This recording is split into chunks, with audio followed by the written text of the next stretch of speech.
tuning back in with us at the Whole Podcast KC. I'm your host, Kirby Huff. We have two employees today with us from our Kansas office. We have JoAnn Glenn and Sonya Key, and I will let them introduce their roles. JoAnn, would you like to get started? Sure. So glad to be with you guys this morning. I am a Kansas payroll supervisor and R&R. So I do the role of both intake for new consumers and then I&R is anyone who's leading resources from our department. Okay, wonderful. Thanks for being here with us. All right, Sonya. I'm Sonya Eki, and I'm a senior core specialist with the whole person. And I go out and I tell people about what we have to offer to government buildings, to schools, and nursing homes. Okay, wonderful. So a lot of outreach. Yes. Okay, wonderful. Can you hmm guys outline the services provided to our consumers? Absolutely. Our transitional service assists individuals with disabilities in transitioning from one life stage to another, such as from institutional living to community living. And also, our independent living service provides support and resources to help individuals with disability live independently, including assisting with daily tasks, mobility aid, and accessibility modification. And our advocacy is for the rights and needs of people with disabilities, including lobbying for policy change, raising awareness about disability issues. And our peer support offers opportunities for individuals with disabilities to connect with others facing similar challenges. And our information referral provides accurate and relevant information about resources and services and supports available to individuals with disability. Okay, great. Thank you. And then how do you ensure that the services align with the goals for our consumers? Well, actually, we do an intake, so we assess their needs and what they need, what they absolutely need for themselves, and then we go from there. Okay, that makes sense. So just Yes, kind of get to know them a little bit and see what yes, they're looking for and then absolutely. point them in the right direction. Yes. Okay, that makes sense. Can you provide an example of a successful story of a consumer where you connected them with a resource?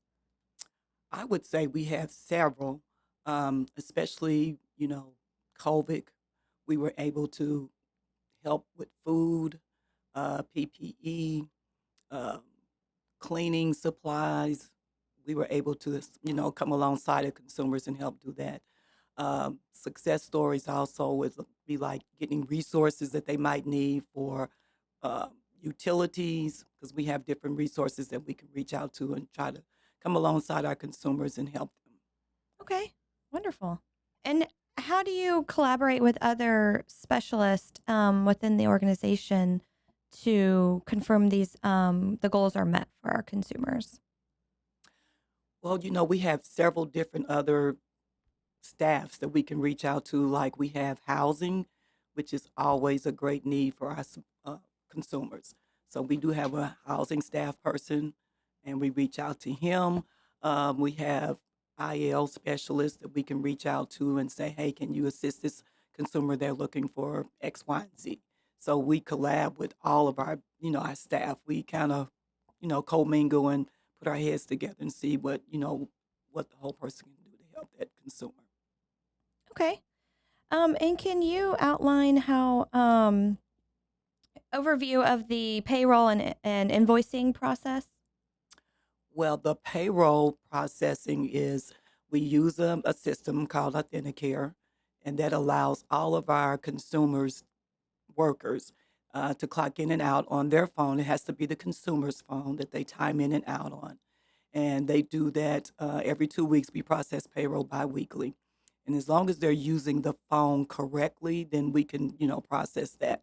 Once we get payroll uploaded and everything, there's another department that does the invoicing, the billing, and all that part. So it all kind of comes together in a neat little packet at every 2 weeks. Okay, great. Thank you.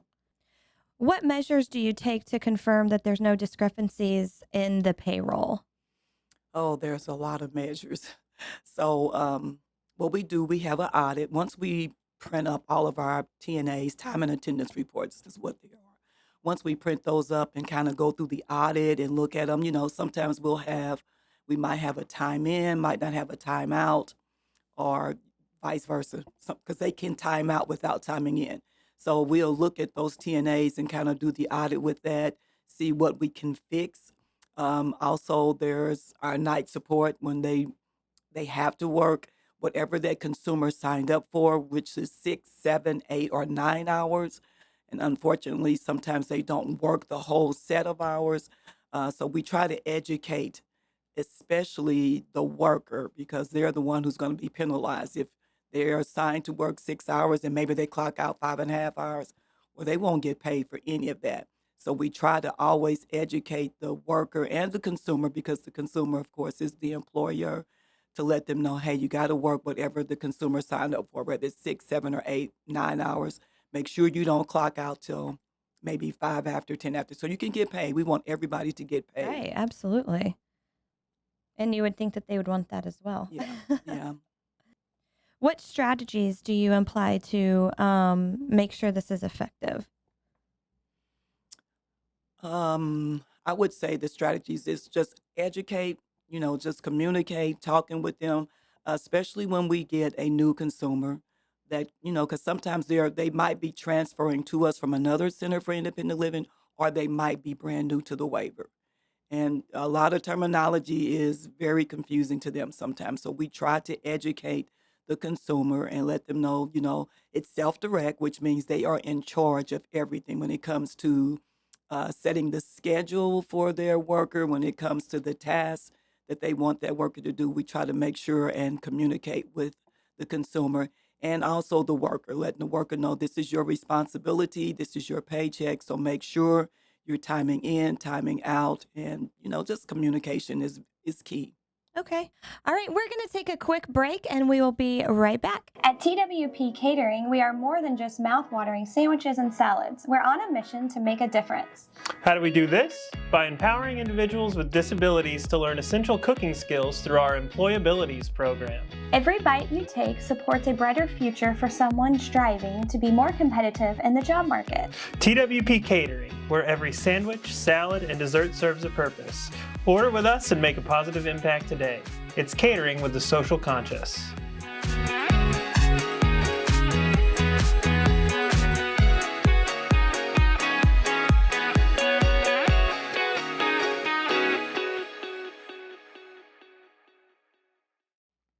All right. Welcome back.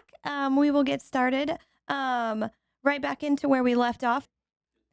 Can you share a story about when advocacy impacted one of our consumers? Yes, I remember a consumer that gave me a call one day and really needed a power wheel walker.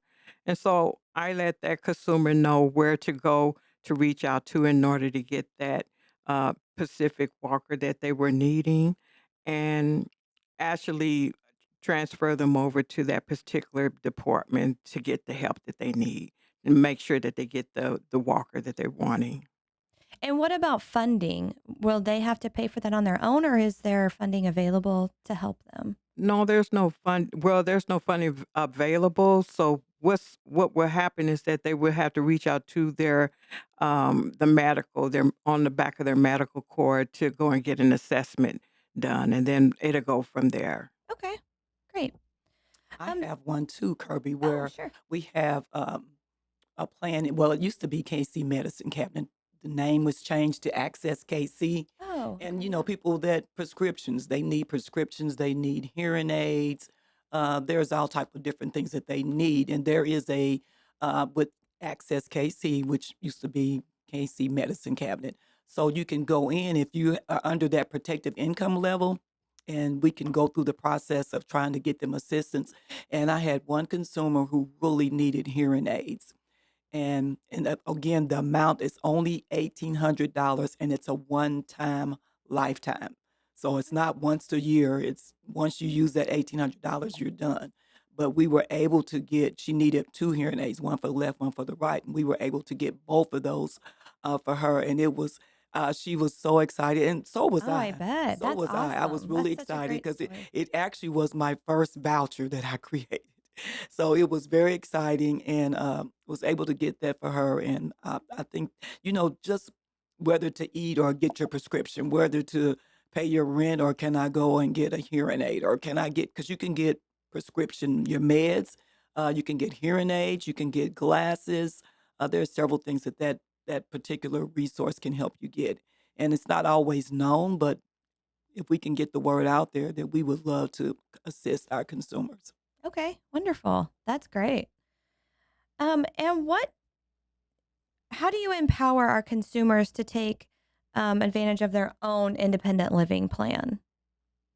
Uh, Basically, by educating the consumer with how, they're living, cleaning, and ongoing resources that they might need to keep independent, keep themselves independent. Just like the basically the independent things that you and I do that we know how to do, we can educate those consumers on doing the same thing, like cleaning, cooking, taking care of their personal self as well. Okay. And you know what? I would like to share also, the communication is really important with the consumers. Had an example just this week of a young man that I'm assisting with getting his personal care service worker on board. And one of the things that I try to make sure that they understand, that they are the employer, they're the boss. And so, he was like, well, I had one that didn't really want to work. And when she would come, I was like, can you just clean the kitchen? And she would tell me no. And I was like, well, you have the right to fire her. Matter of fact, you're the only one that can fire her because it's self-direct. Right. And it's like just educating them and letting them know you have the authority. This is what you have. So you tell them, this is what I need done today. And I think sometimes just communicating and talking with them. And when we hung up, he's like, well, thank you, Miss JoAnn, because we have to know that power, that authority is in their hand. I had one consumer call me, this was several years ago, bless her heart. And she's like, can you fire her for me? Absolutely, I cannot. And we just have to also let them know always is that that's your choice. Living independent is a choice, and this is a choice that you've made. You have the right to have the right type of help that you need. Okay. Great answers. How do you stay up to date on our HVCS services to confirm they stay top notch? We have what we call FMS provider meetings, financial management service provider meetings, where all the SEALs come together. We meet in Topeka. We do that quarterly, and we share. And we're always getting updates from KDADs on what we need to change, what needs to happen, and just coming together at the same table and talking, and sometimes just listening to each other share, well, I have this issue going on, and this is how I'm handling that, or whatever. But that helps us to stay up to date. And we get Sure. documentation all the time. We get emails, we get updated bulletins. So we always are at that table. Okay, that's great. I mean, I feel like that's the best way is to collaborate with others and get Excellent. ideas of what others are doing. Yeah. And we're not afraid to share because we all have just selected counties. So it's not like I can take your consumer or you can take mine, because we have selected counties, and we do Johnson County, Wyandotte, and Leavenworth. Mhm. So it's not threatening for us all to come to the same table. Right. That's great. Is there a way for our consumers to give feedback about our services? Yeah, we do have the grievance. We have a grievance form that they can always fill out, and of course, there's times that they will call and want to speak to a supervisor or a manager or Sure. CEO, whoever. So they are always at liberty. And we have one consumer in particular who will write us, and it is amazing. I mean, not and this particular consumer is not critical. She always sends us a Christmas card thanking us of the work that we do for them, for her and her family. But then there are some times that we'll get a letter that's not so nice, Yeah. and we That's have going to to be take, anywhere, though. yeah, we got to take the good and the bad, and we need to let them voice how they're feeling. Right. Absolutely. I mean, And that's the best way for us to make sure we're doing what we right, need to be doing. right. And even if they want to talk to another staff, we might be in the same department, but everybody handles things different. So they might want to speak to Evelyn, or they might want to speak to me, or they might want to speak to Ricardo. And we give them that privilege, okay, well, you can talk to that person, but you're going to get the same answer. Right, right. Mm. What role do family members and caretakers have in executing the independent living plan for consumers? Well, by involving them in the planning process with the consent of the consumer and by providing education and resources they might need to be independent and to live a better life. And we have to make sure that that consumer wants them to be involved. There is such a thing as some consumers that don't want their families to know, what's going on. And we definitely have to be careful with who we're speaking with and who we are Right. discussing that consumer's plan of care. We do have power of attorney, doable power of attorney. And of course, they can talk to us, but we can't divulge a lot of information. Now, if they come on with that family member helping them with the care coordinator and, all of that, that's good. But even when we are discussing the plan of care, we only talk to the consumer unless we have documentation of a DPOA. Okay. And how do you all handle or prioritize an emergency that comes up with a consumer? If it's an emergency with that consumer, we would reach out to the care coordinator because we definitely have to let her know, hey, this is what's going on. And we're third party, and we always tell people we are the payroll agent. We don't really directly set up the assessment or the plan of care for the consumer. So if we get emergency information, which we, do sometimes, we just immediately reach out to that care coordinator and say, this is what's going on, and we needed to let you know. So we can't really help with that process. So we just basically have to let the caretaker know. The care coordinator. Or care coordinator. Mhm. Okay. All right. So I know, Sonia, you do a lot of outreach in the community. So what are some things or events you've been to recently? Well, I've been out to different senior living apartments, a bunch of them, reaching out to consumers, just let them know if they know about the whole person. Also, I reached out to expo centers in the greater Wyandotte County, Kansas City, Kansas area, and spoke with a lot of people there, wanting to know about our services, and that turned out real great. And Wonderful. also, I have an upcoming event at the same center again on the 22nd of this month. Okay. And it was a wonderful turnout. So I had a lot of doctors, people out in the residential area coming in to want to know about our services.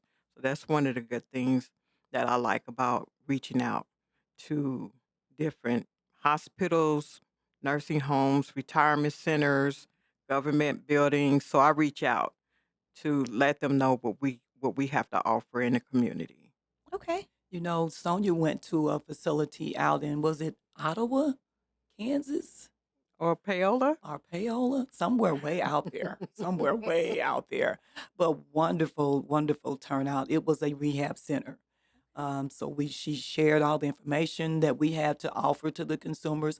One young man is getting ready to relocate back to Shawnee Mission. So they're going to be using us for resources. But one Wonderful. thing that happened that I really liked it, there was a consumer there that they had been trying to find somebody to do her hair. So we've been working on that project, just trying to network with someone that we know, anybody that could do her hair. And so we did find, actually, the young lady who agreed to do it is a PCSW for one of our consumers. And they both were excited. Yes, we'll do it. So we're still trying to get that worked out, but that's the type of service that we like to provide. Wonderful. Yeah. Okay. Great. Thank you, ladies, so much for being on here with us today. You're That was some welcome. great information. I think our listeners will enjoy that. Glad to All be right. here. Wonderful. And maybe we'll see you again. Yes. All right. All right, listeners, thanks so much for joining us today. Be sure to keep up with all of our events on thewholeperson.org on our calendar link. As always, we have rock climbing the second Saturday of the month. We have bowling the third Wednesday of the month in Kansas City, Kansas. And then also we have our pickleball tournament, pickleball and cornhole tournament coming up on August 18th at Chicken and Pickle in Overland Park. And registration is open now. If you want to sign up to play, go to thewholeperson.org/bigdill. And then also we have sponsorships available for that as well. Thanks again for joining, and we'll see you next time.